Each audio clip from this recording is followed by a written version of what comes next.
Welcome everyone to the Atlantic Council's Adrian Arch Latin America Center. And today we're pleased to welcome Admiral Antonio Barra Torres from the President of Anvisa. Dr. Barra, it's such a pleasure to have you with us for a very special Experts of the Americas episode recorded here at the Atlantic Council's headquarters in Washington, D.C. And Dr. Barra, on your visit with the Anvisa delegation to Washington, D.C., we're just so excited to hear more about the amazing work you and your organizations have been doing and have a couple questions to dig into some of the specific issues. But welcome again. Let me start off with the first question, kind of looking back at what has happened in the pandemic, during the pandemic so far.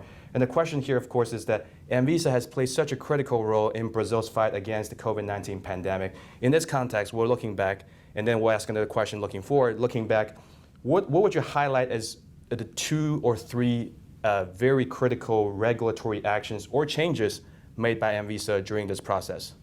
Well, thank you, Pepe. Thank you, the Atlantic Council, for this opportunity. It's very nice to stay here. Well, I can say one thing very important was a tool that we call continuous submission. Continuous submission is the way of receiving all the material, all the dossiers, all the technical information, and to be technical is essential in this process.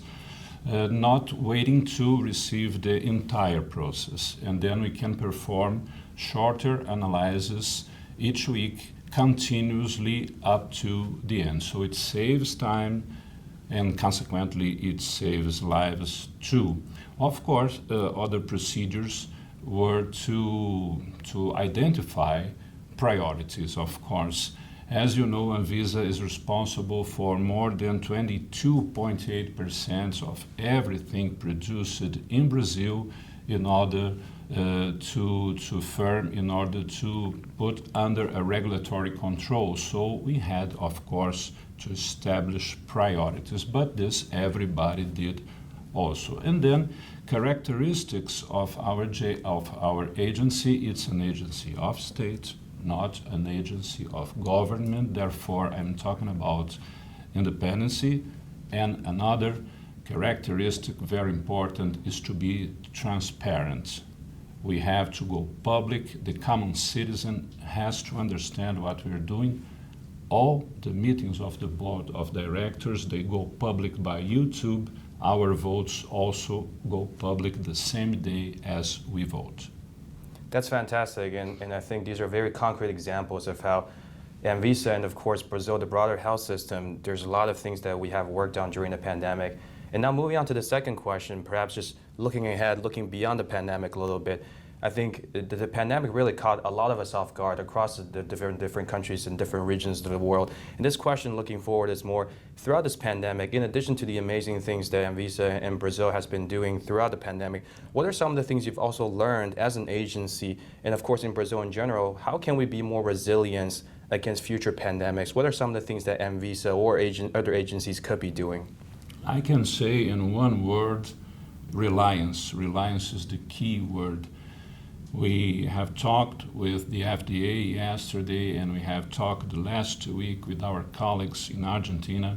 And reliance is something that is a global concept, and our efforts are to turn out to be this concept a concrete situation. We have to rely on informations exchanged between agencies of the same regulatory level. This is very important. It saves time, and time is very important when you're facing a pandemic. So really, in one word, reliance is the key.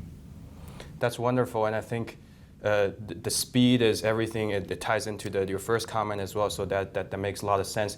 And I think also very much ties into my next question, actually. You started off the response with this question about your meetings with FDA and your Argentinian counterparts, and that's what I love to talk about. Anvisa is in Washington today, and Anvisa actually has an international agenda, and we'd love to, in the DC audience, of course, the international audience, would love to learn more about that. So I'd love to hear, for example, what are 1 or 2 key objectives of your current trip to Washington, DC? Is there any major announcements or any announcements or any collaboration we should be expecting, and anything general you would like to share on your international agenda? Yes, Pepe, we answering you in general terms. we have no doubts about that the international cooperation between agencies, it's very important, because of course no country will propose, or no country will have solutions for a problem such as big as a pandemic. Therefore, regulatory agencies, the structures of public health of each country have, of course, to establish a solid, a clear, and a reliable communication between them, because the problem about the new variants, they usually come up from places where vaccination does not go through properly, and therefore the cooperation and communication between agencies is essential. And FDA and Anvisa, these two agencies, have a long and solid history of just this cooperation, coordination, and we will go through an enhancement of these aspects. That's wonderful to hear, and I think the reason we want to ask that question is to give an international audience the exposure of some of the internationally oriented work that Anvisa has been doing. And along those lines, let me just wrap by asking a final question, also a broader question, because once again, I think a lot of folks don't fully understand agencies like Anvisa and the important role they play, not just within the health space, but in the broader economy and society. During the pandemic, and of course, even in the first part of this interview, we focused quite a lot on Anvisa's role in the regulatory pharmaceutical health space. But we know that one thing we learned from the pandemic is that you cannot really separate the health issues with the broader society and economy.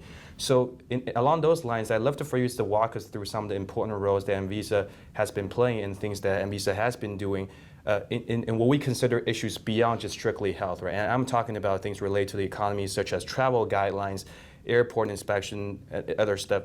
Please give us a couple of examples, and perhaps even relate to this trip.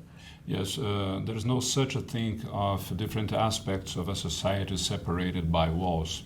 It was, of course, we observed this through the pandemic, the damage, the collateral damage that the pandemic caused to economy of many countries.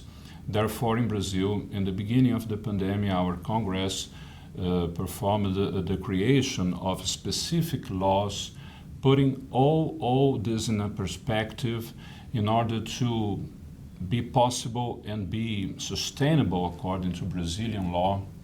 The interaction between the agency, between the Ministry of Justice, the Ministry of Infrastructure, Ministry of Health, and another ones, because many of our other actions were related to border control, were related to public transportation, and many aspects of a society. Therefore, it's not reasonable, makes no sense to think about a health problem only in terms of public health. Economy, of course, is affected and is connected, is related to the maintenance, the life of the citizens, a good pattern in a good situation. We have worked very in a fluid way at a proper time in our country, and it was very important to achieve good results, such as 82.5% of our population vaccinated with 2 doses, and almost 60% of population with 3 doses of vaccines, talking about COVID. This is fantastic, and I think we as a region, of course, were disproportionately affected by COVID when we look at 20% of the population globally in Latin America and the Caribbean, 8% of the population globally in Latin America and the Caribbean, and somewhere between 25 and 30% of global death. And I think the pandemic has made us suffer quite a lot, but it's important also to look beyond it and think about the opportunities. One of the most positive messages I've walked away from is this interagency effort that you mentioned, whether in the case of Brazil or other countries, health ministries working very closely, collaborating with other agencies and other segments of society. And I think this concept that health, economy, and other aspects of society are so interconnected, that's certainly an important takeaway. Well, Dr. Barra, thank you so much for your time. Very appreciative of your time and your visit. Let's certainly keep in touch and love to hear more about Anvisa's great work. Thank you, Pepe, and thank you for the Atlantic Council. Thank you. Please.